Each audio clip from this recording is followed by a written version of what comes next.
Hello everyone, a very very good morning to all of you. जैसा कि हम लोगों ने थर्ड चैप्टर को फिनिश कर लिया था।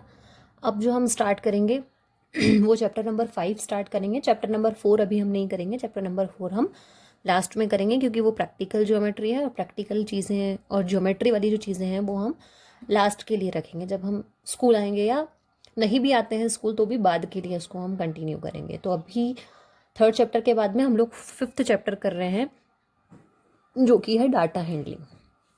अब डाटा हैंडलिंग आपके लिए कोई नया वर्ड नहीं है।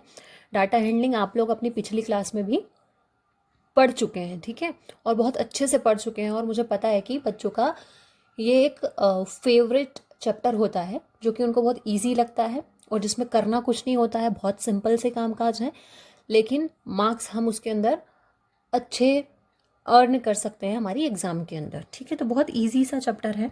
तो सबसे पहले कि डाटा क्या चीज़ होती है, ठीक है। डाटा क्या चीज़ है? A collection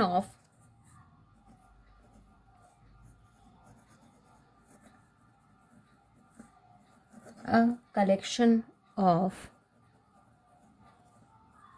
numerical facts regarding a particular type of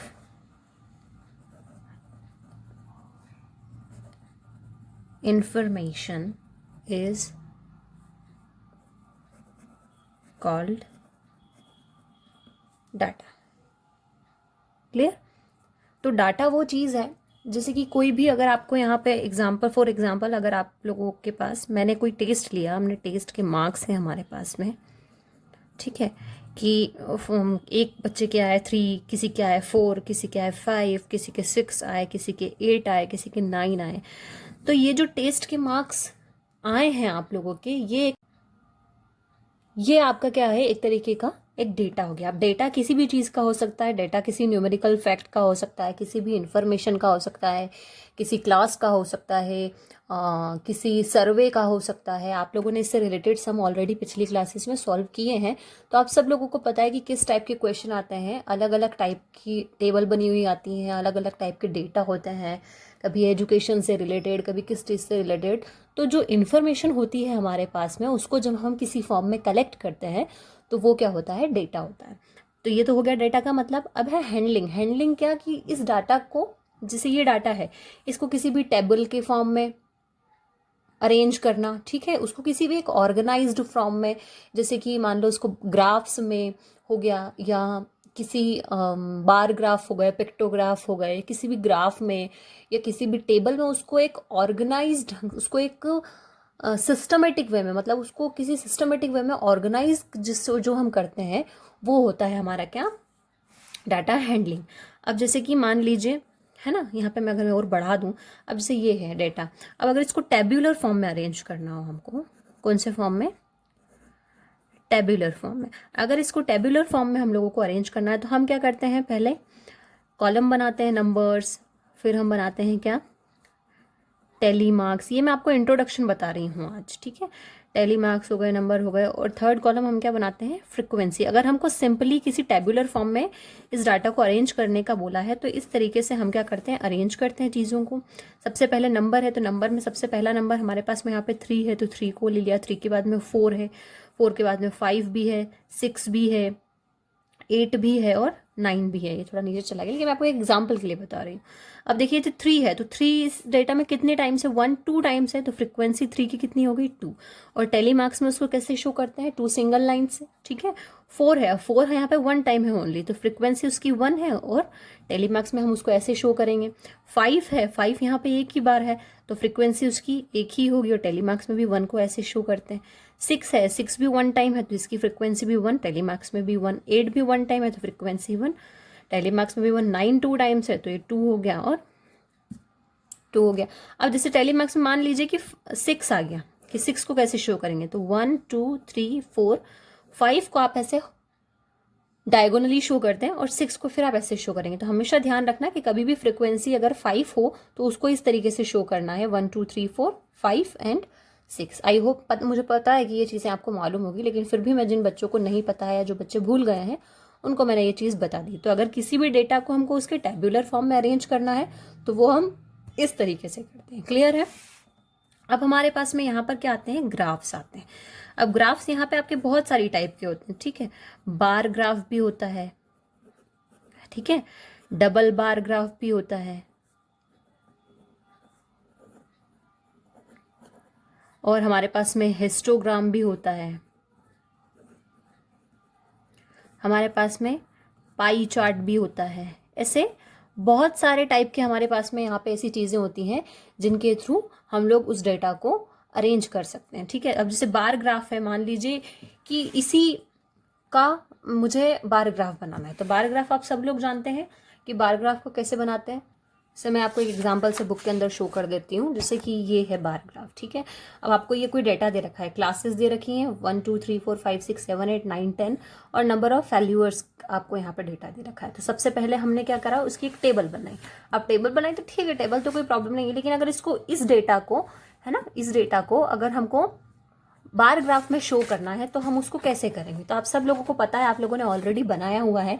तो देखिए इस तरीके से हमको ग्राफ बनाना पड़ेगा। पहले हमको एक्स एक्सिस बनाना है, फिर हमको वाई एक्सिस बनाना है, ठीक है।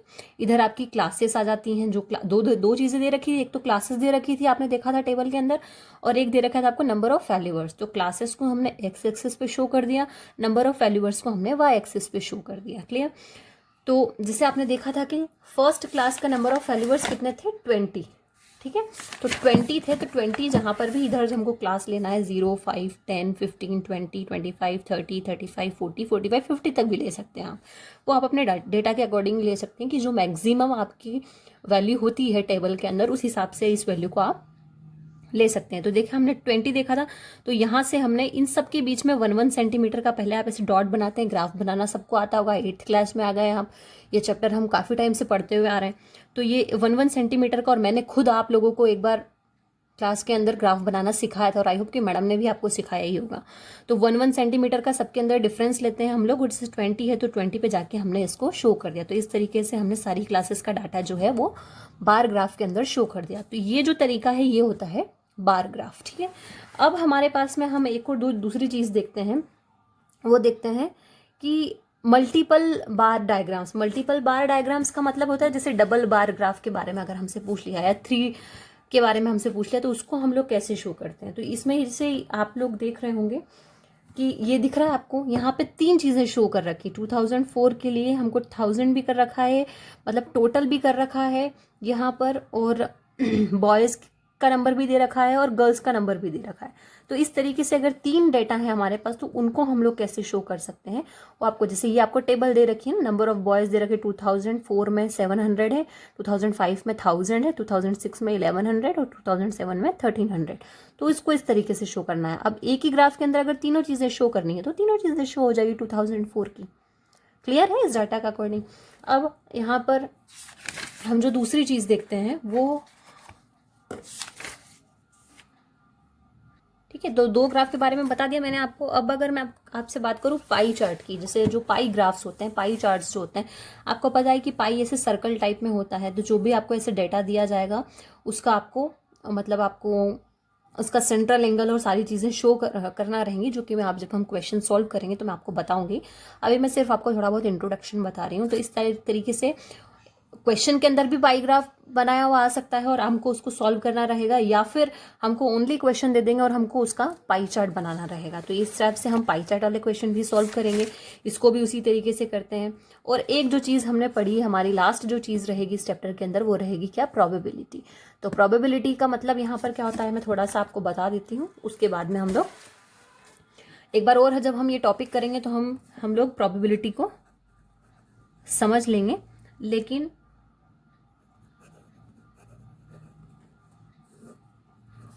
ठीक है, तो फिर भी हम एक बार उसको देख लेते हैं प्रोबेबिलिटी को। प्रोबेबिलिटी का मतलब क्या होता है, 50-50% चांसेस।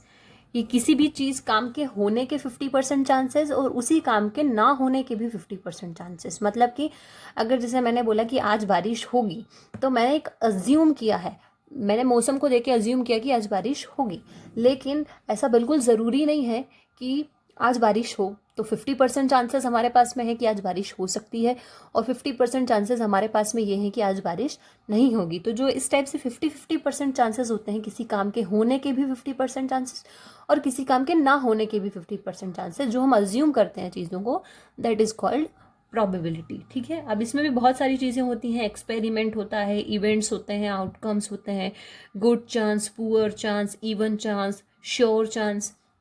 जैसे कि इसके अंदर अगर हम देखें, ठीक है, मैं एक ही के अंदर आपका इंट्रो कंप्लीट कर रही हूँ, थोड़ा सा वीडियो बड़ा हो जाएगा, लेकिन आप इसको देखना। एक्सपेरिमेंट है तो an experiment is a situation involving chance और probability that leads an outcome. Throwing a dice और drawing an ace from a deck of cards is an experiment. किसी भी चीज़ का एक्सपेरिमेंट करना, ठीक है। आउटकम यानी किसी भी चीज़ का जब हम एक्सपेरिमेंट करते हैं तो उसका कुछ रिजल्ट आता है, that is called outcome. Events की अगर हम बात करें कि an event is one or more outcomes of an experiment, getting a 3 when a dice is tossed is an event। ठीक है, जैसे मान लो हमने किसी भी डाइस को थ्रो किया, डाइस का मतलब सब जानते हैं, डाइस को थ्रो किया, उसके अंदर मान लीजिए 3 आया, तो वो क्या आया, उसका इवेंट हो गया। क्या हो गया, उसका एक इवेंट हो गया। वैसे एक रैंडम एक्सपेरिमेंट है आपका, फिर ये पढ़ लेना, आपको मैं इसका स्क्रीनशॉट आपको सेंड कर दूंगी। इवन चांस है, जैसे इवन चांस, मान लो कोई भी एक कॉइन को हमने टॉस किया, तो या तो उसके अंदर हेड आएगा और या तो उसके अंदर टेल आएगा। तो such an event is said to have even chance. ऐसे जो मतलब ऑब्वियसली आपने अगर कोई कॉइन को टॉस किया है तो या तो उसके अंदर हेड आएगा या टेल आएगा, तो ऐसे इवेंट्स को हम क्या बोलते हैं, इवन चांस। इवन चांस मतलब कि कुछ भी आ सकता है, हमको कंफर्म नहीं है कि हेड ही आएगा या हमको कंफर्म नहीं है कि टेल ही आएगा, कुछ भी आ सकता है। श्योर चांस किसको बोलते हैं कि आज इफ टुडे इज संडे, अब जैसे मैंने बोला कि आज संडे है तो हमको पता है कि आज संडे है, ठीक है, तो ये श्योर है, श्योरिटी है कि आज संडे ही है। हम इस मामले में कंफ्यूज नहीं रहते ना कि हाँ आज तो संडे है या मंडे है, पता नहीं, ऐसा थोड़ी होता है ना। संडे मतलब संडे, मंडे मतलब मंडे। तो इस टाइप का जो कंफर्म इवेंट्स होते हैं उनको हम क्या बोलते हैं, श्योर चांस। क्लियर है। Impossible, no chance if coin is, तो मान लो कि एक कॉइन को टॉस किया और हमने बोला कि दोनों आएंगे, हेड भी आएगा और टेल भी आएगा, तो क्या ऐसा पॉसिबल है? आप सबको पता है कि हम कॉइन को टॉस करते हैं तो या तो हेड आएगा या टेल आएगा, दोनों साथ में तो नहीं आ सकते अगर एक ही कॉइन को टॉस कर रहे हैं तो इस टाइप की इवेंट्स को हम क्या बोलते हैं, जो बिल्कुल इम्पॉसिबल है, इस टाइप की इवेंट्स को हम क्या बोलते हैं, इम्पॉसिबल चांस। गुड चांस और पुअर चांस भी होता है, जैसे कि कोई भी बॉल हमारे पास में है, बॉल्स हैं, जैसे कि उसके अंदर से हमने कोई भी हम एक एग्जांपल से समझते हैं, मान लो एक डिब्बा है, एक डिब्बे के अंदर बहुत सारे पेन्स हैं, तो उसके अंदर अच्छे पेन भी होंगे और उसके अंदर बुरे पेन्स भी होंगे, तो उसके अंदर गुड पेन्स भी हैं और उसके अंदर बैड पेन्स भी हैं। तो वो जो चांसेस होती हैं, मान लीजिए कि हमको बताना है कि गुड पेन आने की प्रोबेबिलिटी बताइए, तो वो गुड चांस हो जाएगा। ठीक है, और इस टाइप से आपके गुड चांस और पुअर चांस चलेंगे। जब हम लोग की एक्सरसाइज इसकी सॉल्व करेंगे तब आपको सारी चीज़ें इसकी बहुत अच्छे से समझ में आ जाएगी। ठीक है, ये तो हम सबको पता है, और हम इसका और भी बेसिक है थोड़ा बहुत, जो कि हम लोग जब हम ये एक्सरसाइज करेंगे तब हम देखेंगे। तो अब हमको ये सारी चीज़ें पढ़ना है, ये समरी भी है, समरी का भी फोटो मैं आपको सेंड कर दूंगी, तो समरी भी आप लोग पढ़ लेना। तो ये सारा इंट्रोडक्शन आप एक दिन में ख़त्म कर लेना संडे को बैठ के, ताकि मंडे से हम लोग इस चैप्टर को क्या कर पाए, स्टार्ट कर पाए। ठीक है, thank you, have a nice day.